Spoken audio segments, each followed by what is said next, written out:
उस समय मेरी उम्र 20 साल थी।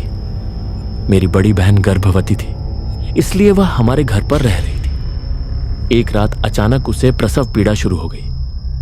मेरी मां ने तय किया कि जैसे ही सुबह की रोशनी फूटेगी वह पास के गांव से मेरी खाला को बुलाने जाएंगी।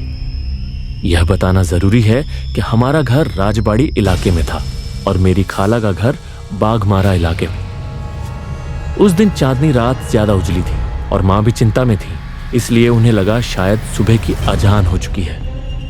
मैं और मेरा छोटा भाई फैसल, काल्पनिक नाम, निकल पड़े। बता दूं कि फैसला की उम्र सिर्फ 11 साल थी। हम सड़क पार करके जब एक कच्चे रास्ते पर पहुंचे जो खेतों के बीच से होकर जाता था, तो मुझे एक अजीब सा एहसास होने लगा। चारों ओर ठंडी हवा बह रही थी और एक अजीब सी सड़ी मछली जैसी गंध आ रही थी। बता दूं कि मैं हमेशा से ही हिम्मती था और मदरसे का छात्र भी था। अचानक हमने देखा कि थोड़ी दूर पर रास्ते के बीच कुछ बच्चे आपस में लड़ रहे हैं। उनकी त्वचा का रंग असामान्य रूप से काला था।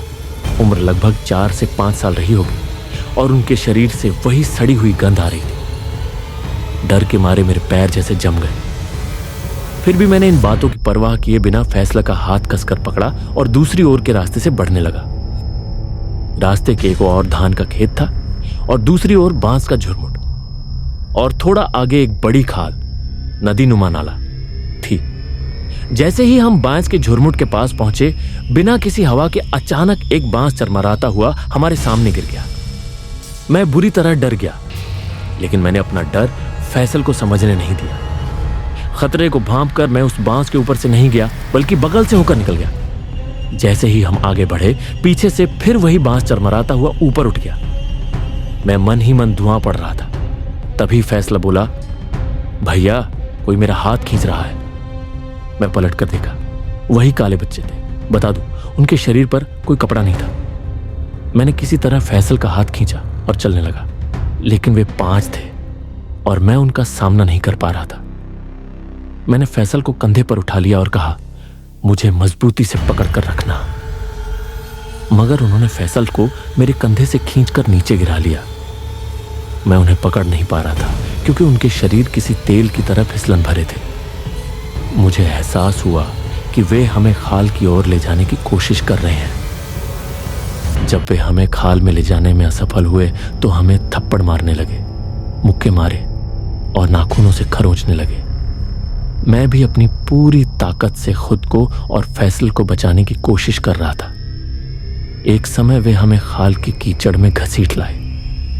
मैं फैसला का हाथ किसी हाल में नहीं छोड़ रहा था क्योंकि मैं लगातार धुआं पड़ रहा था, इसलिए वे मुझे ज्यादा नुकसान नहीं पहुंचा पा रहे थे। लंबे संघर्ष के बाद मैं थक गया। तब उन्होंने फैसल को मुझसे छीनकर गहरे कीचड़ में ले जाना शुरू किया। मैं अब बिल्कुल बेबस हो गया था। उस वक्त ऐसा लगा जैसे आज हमारा आखिरी दिन है, लेकिन अल्लाह ताला की रहमत और हमारी किस्मत के कारण तभी सुबह की अजान की आवाज सुनाई दी और वे सब अचानक हवा में मिलकर गायब हो गए। मैं किसी तरह फैसला का हाथ पकड़कर दौड़ने लगा, हालांकि हमारे पूरे शरीर में बहुत दर्द हो रहा था। अंततः हम खाला के घर के सामने पहुंचकर जोर से चिल्लाए, फिर मैं बेहोश हो गया। हमारे शरीर कीचड़ से सने हुए थे और हमारे कपड़े ऐसे कटे हुए थे मानो किसी ने कैंची से काटे हों। जब खाला ने सब कुछ सुना तो हमें नहलाया और एक हजरत मौलवी को बुलाकर झाड़ फूंक करवाई। अल्लाह की रहमत से फिर कोई समस्या नहीं हुई, लेकिन उसके बाद से मैं तब तक कभी बाहर नहीं निकलता जब तक अजान ना हो जाए।